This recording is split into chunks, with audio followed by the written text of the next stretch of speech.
நிலவினில் களங்கம் என்று சொன்னவங்க யாரு?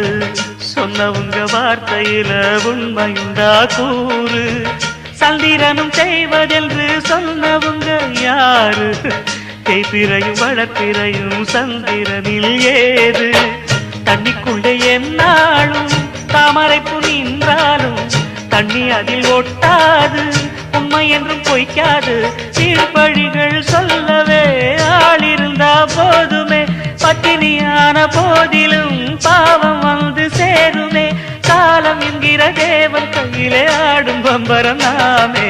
சாமிகளே சாமிகளே சொந்த கதை கேளுங்க, நீதிகளை நியாயங்களை கேட்டுட்டு சொல்லிடுங்க. உள்ளத சொன்னா குத்தமில்ல, உள்ளத்தில் இங்கு கள்ளமில்ல. வழக்க தீர்த்து வை, ஒரு விளக்கை ஏற்றி வை, இந்த வழக்க தீர்த்து வை ஒரு